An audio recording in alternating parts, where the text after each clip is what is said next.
Welcome to Lisa BT and the imposter me, the imposter being depression, anxiety, panic attacks, a plethora of mental health issues. Mine personally has all been brought on by menopause.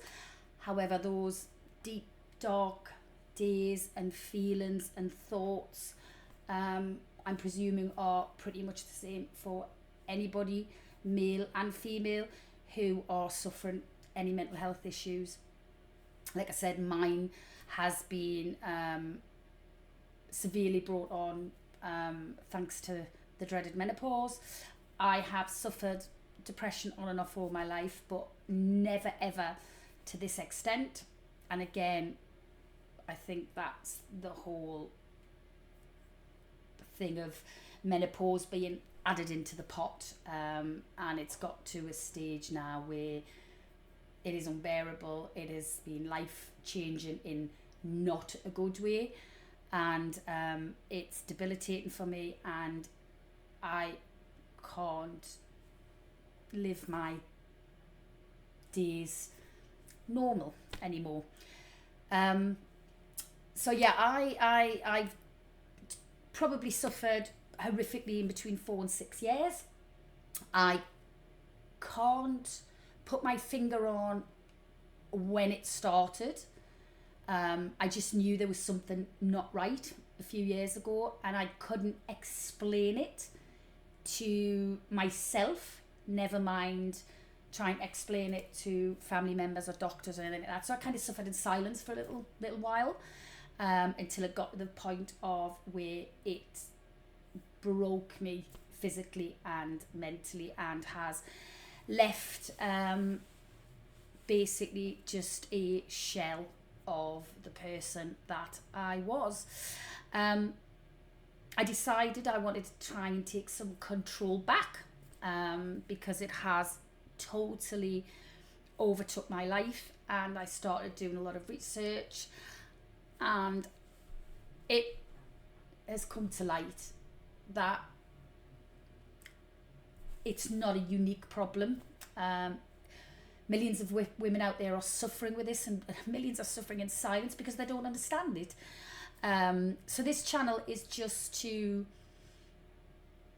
explain my journey, and hopefully you guys will resonate with some or all of a little of, whatever of what I say. When I started doing all of this research on different things, etc., like I say, it came to light that this is looking very much like perimenopause, which I explain the difference in other videos. You're more than welcome to go and have a look. When I was doing my research, I stumbled across this video. Now, this lady, I think she's absolutely wonderful, and I hope this crosses her path, and I thank you for putting your vulnerability out there, because I know how difficult that is, especially when you're going through it. So I thank you very, very much, and I hope other women who look at this will realise it's not just you. This lovely lady is very, very well together. She speaks so elegantly. She speaks so clearly about her journey and what it's caused her. And in her words, not mine, she's a white privileged background. She's CEO of companies. She's very well together. I myself are, and I think it's got a lot to do with the fact that the ADHD, which I'm currently being diagnosed with. I've always felt I come across very ditzy. I use my hands a lot. I'm quite passionate when I speak. I'm very expressive. I say goofy things. If there's anything going to happen, it'll happen to me. It's kind of, it's one of those where I didn't think people would take me seriously, because I've never thought people take me seriously. I don't know if I haven't got a lot of self-worth or whatever, and like I say, that's a whole different video. But when I watched this, I cried with her. She just expressed everything that I was feeling, and and it just really, really hit home. So I want to share this video, and I want to discuss this video with you, just so women out there know that it doesn't matter what type of person you're, whether you're very outgoing like me, or whether you're a bit of an introvert, or whether you're intellectual, or it doesn't matter. Menopause and mental health does not choose who it wants to attack. You know, there is just no reason behind it. Some women sail through it, and good on yous. I wish I was one of those women. Some women, it's just uncomfortable, and it's annoying.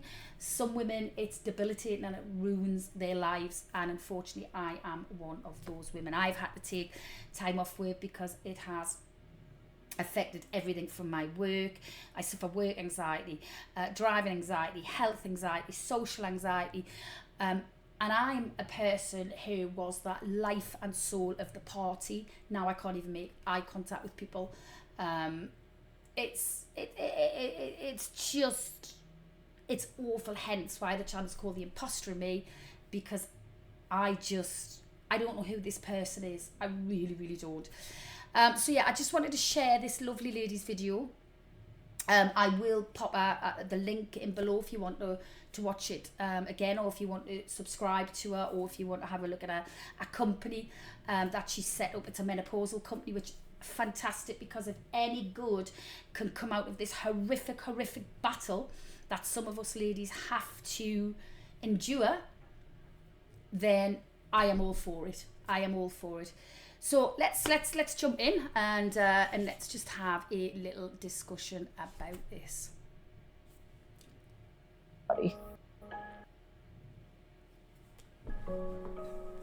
In my mind, and it's changing. I'm not at the acceptance level yet with it. I find it really painful.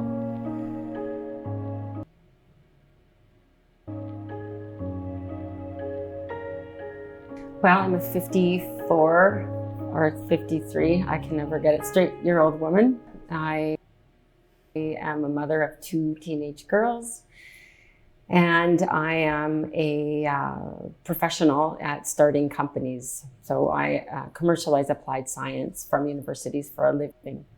So I have had many startups in the past, and I am excited to be the CEO of a women's health company now called Herstasis. I started at probably on or after my 40th birthday, and I started with very significant mood swings, and would be very difficult to stop crying at times, and I never really knew what would trigger that. I hadn't linked it so much to my periods, and I think that was the first symptom I had of perimenopause. And I realized something was desperately wrong when I was laying in a parking lot with no shoes on, and it was raining, and I had some reason to stand up and move. And the second that I did that, a large F-350 with drunk men in it came in and did donuts in the parking lot, and right where I was laying. And so I came home and realized I had quite a problem with regulating my emotions at that time. But there have been other symptoms that developed since then.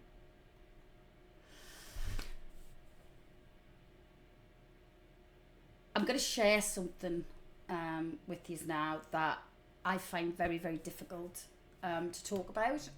But I've had a couple of really, really, really bad mental breakdowns in the last 2 or 3 years. I can so resonate with what this lady is saying. I am from a seaside town, so we have very, very, very big cliffs, etc. And I don't know how I got there. I can't remember going there. I can't remember why I went there. Everything, it was just blank. And the next thing I knew, I was standing at the foot of the cliffs, in floods of tears, looking down and just not wanting to be here. Like I say, I didn't know how I got there. I can't remember getting there. I can't really remember much about it. I just knew I was in trouble. I knew I was in trouble. And I've had a couple of episodes since then.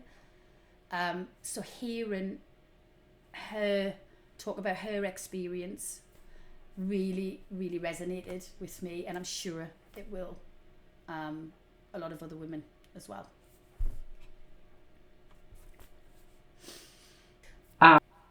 Sure. So the next thing that started to happen was I got a lot of joint pain. Oh, And I'd always been a really long distance runner, me too. long distance bicyclist, sort of endurance athlete. I know, probably can't tell about me now, but I was and continue to be sort of strong. Swimming, and I started to have a real knee pain in one of my knees, to the point where I couldn't run anymore. And if I walked even too much, it would swell up. And I went for all kinds of different therapies and doctors. And the same response I got from everybody is that you're getting old and you need to stop running, which had a massive influence on my mental health.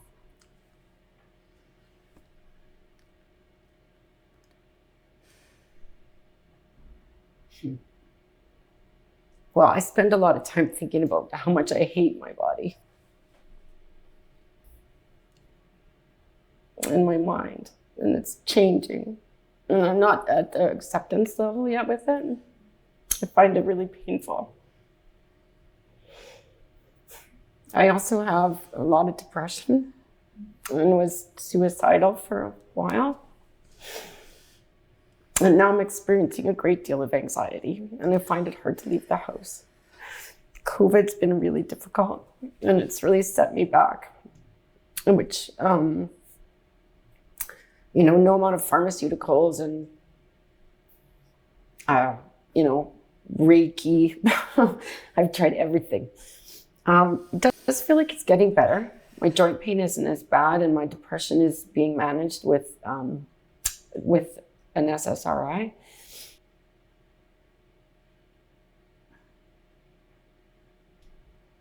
And I'm trying to get back into exercise, and got a dog, which helps. But yeah, I'm really still in it. I'm still getting my period fairly regularly, maybe every 6 to 8 weeks. And really hoping that goes away soon. Although, as I know, the longer that you menstruate, the better that your health is later on, your bone health, because of the estrogen levels in your body. So I'm actually grateful for it in that respect. But I'm sort of looking forward to this transition being over.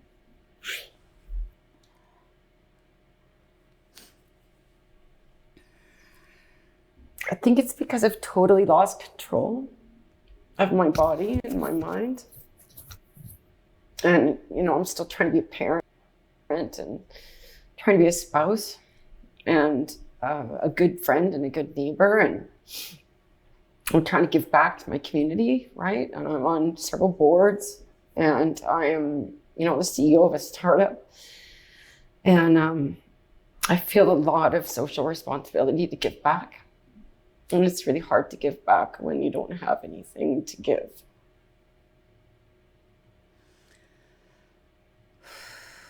I guess I've been really inspired to take action. I'm very pissed off at the healthcare system. For all my education and all my white privilege, I have been unable to make that work for me. And so I decided that I needed to make it work for me, but I also needed to make it work for other women around me, and women that don't look like me, and women I'll never meet. So I'm actually kind of angry about it. And hence I started a menopause health company. We're sort of taught that we can do anything we want if we have education and it's just been really frustrating taking, I was doing some research on joint pain, and I took in some of the latest science in a paper that I downloaded and read, and it was, Journal of Endocrinology, not goop.com. And the doctor wouldn't even touch it. It was like I was handing her some burning bag of dog do. She wouldn't even touch it. And I said, well, are you interested in how menopause affects joint pain? Do you not think this might be something you might catch up on? And so she deigned to touch my finger and said, oh yeah, you've got the beginning of some form of arthritis. That was the end of my appointment. So I was really desperately frustrated about that.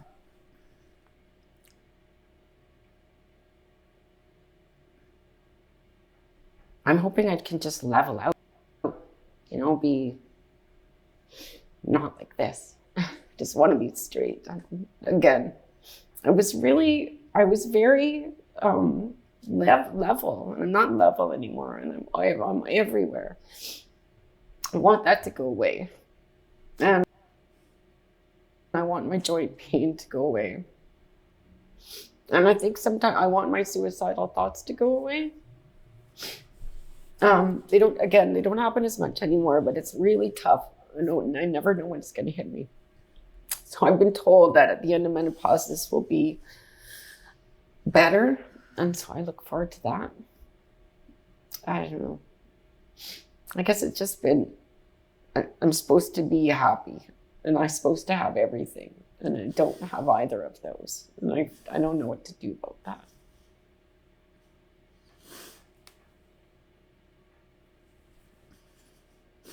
Yeah, my husband and I have really had a rough time around this. That's been tough. We've had to do some therapy. I do tons of therapy. He's really, I just wanted to, it's just really, really upsetting when you can see that it's turned this woman's life upside down and inside out. And when you can empathize with that, it really hits deep, really, really hits deep. She's talking about, she's about to obviously talk about her and her husband. And if you haven't watched my video of at Christmas, when I thought that the only right thing to do was leave my husband, for his sake as well as mine. There is probably millions, thousands, if not millions, of marriages out there that end through this when it doesn't have to. It's hard watching that, because I know where she's come from. If you haven't seen the video of me being very open and very raw about my feelings towards my husband, please watch it. But be warned, it is very, very triggering, and it is very, very raw. And it's me on a very, very bad day. So yeah, I just want to give her a hug and say, I get it, because I do.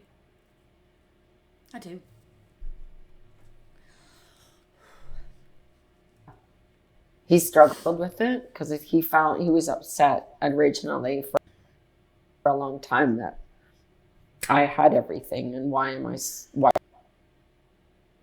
can't I have or why am I like this all of a sudden? And we're pretty committed to staying married. I come from a very free range background, and I really want stability. So I've made every effort to try to keep bringing myself back to being married and having children. And yeah, at the same time, my husband's come along. He gets it now. He sees that it's not me, that this is something else.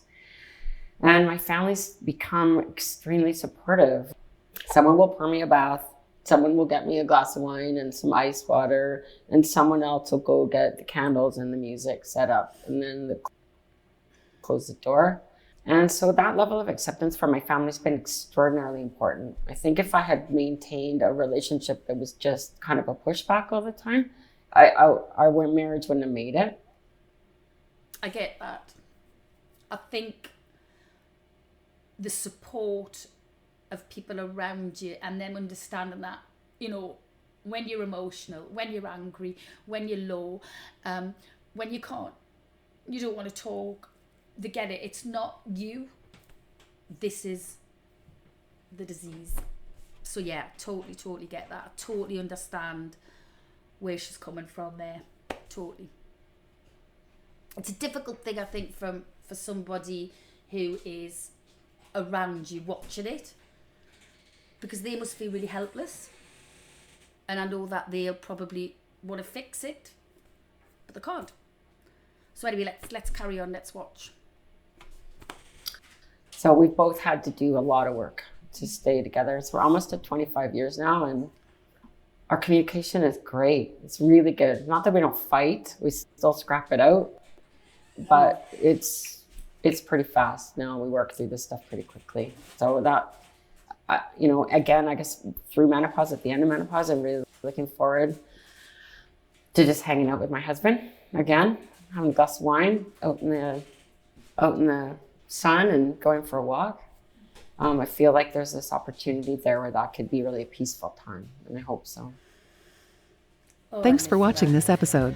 For more menopause stories like this, subscribe below, and don't forget to click the bell so you are notified when we drop a new episode. Did you connect with this story? Let us know by adding your comment and by So ladies, does any of that sound familiar? It did me as soon as I watched it, and I want to say a huge thank you. I thought she was amazing, and I think she just, by the way, her name's Jennifer. I just think she's an inspiration. I really do. And it's people like this that I think give us a little bit of hope. So hopefully that's been helpful. I'll be setting out another video very soon, very similar, with similar stories like this, and hopefully it's gonna help us all. And yes, so we're gonna end it with I always do, up yours, menopause, and hopefully I'll catch you on the next video. Take care of yourselves, guys. Thanks now. Bye.